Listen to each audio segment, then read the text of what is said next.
David Bowie's Low doesn't so much announce itself, it simply fades in. It opens in real forward motion, purposeful and bright, and then keeps cutting, shortening, compressing, until the songs feel like shards and fragments shored against ruins rather than complete statements. When the second side begins, language shifts and words evaporate altogether, replaced by voices calling into open space. Instead, feeling gets louder.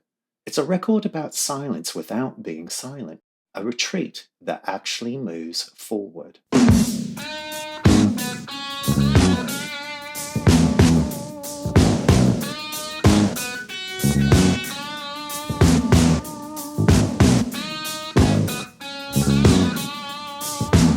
Hello, I'm Shane, and this is Take 55 Sound, the sister channel to Take 55, where I discuss cinema. Here I talk about records through feeling, memory, theme, and symbolism. Low is usually framed as the beginning of a relocation to Berlin, the start of a collaboration with Brian Eno, and the sound of the future arriving. What interests me more, though, is how inward that transformation is. This isn't reinvention as spectacle, it's reinvention as necessity, a new self assembled through discipline, restraint, and a refusal to explain itself. Speed of Life fades in like a new dawn, and it's purely instrumental. It feels upbeat, even jaunty, but it's a very specific kind of upbeat, the kind you get when you're forcing a new day into existence.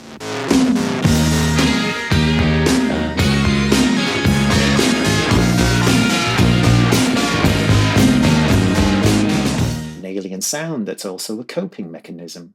Breaking glass encapsulates the compression of the whole first side. The words don't flow, they splinter. Don't look at the carpet. I drew something awful on it. See? It's based on a short jam that's been sharpened rather than expanded. And that's the new mood, fragmented and honest, emotional but held back at a distance. Always crashing in the same car feels like the first side's emotional center. It comes across like a nocturnal interior scene, a repeated loop, a come down that keeps replaying. Always crashing in the same car.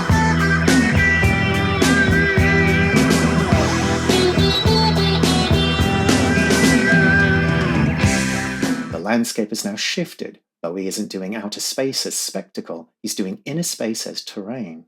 Sound and vision is where the album does something seductive.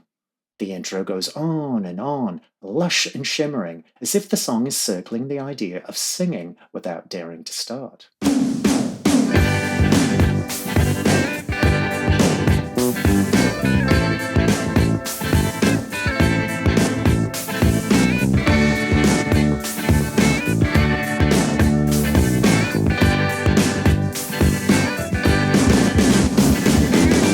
And then when the vocal finally comes in, it's oddly matter-of-fact. Don't you wonder sometimes about sound and vision? And that's Low in one gesture. It builds a beautiful room, then refuses to furnish it with explanation. Be My Wife is almost shocking in how plain it feels after the previous tracks. A simple reach for connection.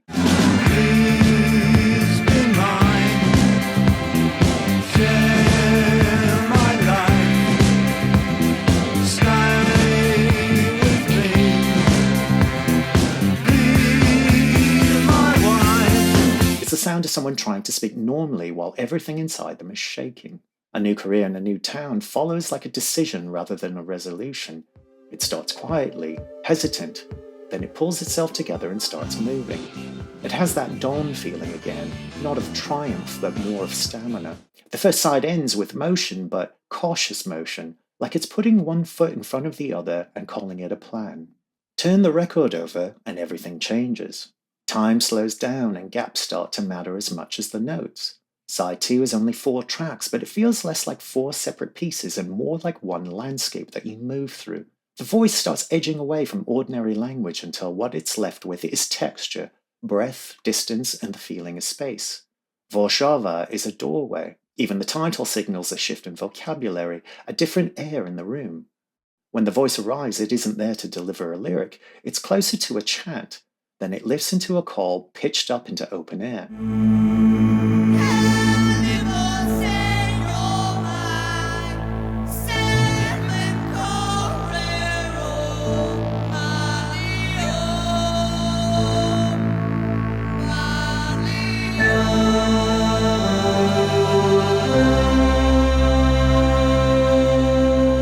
The syllables are invented, but the emotion isn't.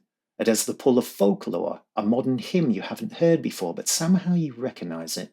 Bowie isn't placing himself at the center here. He's listening to a place and letting it reshape him. And from there, the album works by atmosphere and process. Art Decade has that hesitant pulse and those sustained, rippling keys, as if the human voice is just hovering off screen, testing shapes without committing to words. Weeping Wall builds itself in layers, repeating and accumulating until the sound turns architectural.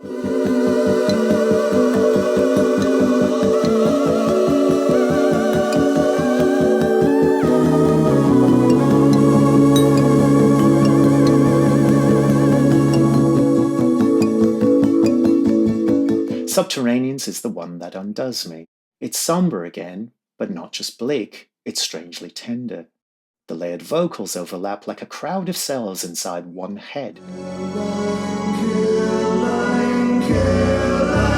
Caroline, driving the Shelley on. Shipwright failing star.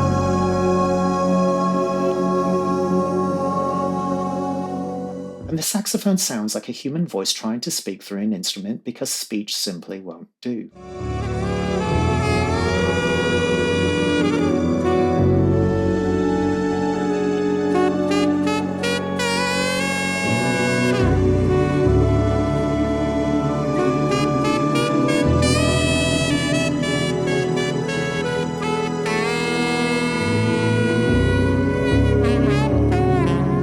Low isn't a record that tries to dazzle you into a submission. It steps back, reduces, fragments, slows time down, and when it runs out of words, it lets texture and space carry the feeling instead. And even the cover says the same thing. Bowie turned away, keeping a low profile. The album keeps moving quietly, not towards a grand statement, but towards a new way of being present. Its working title was New Music Night and Day, and you can hear that split all the way through. Light and shadow sliding into whatever comes next.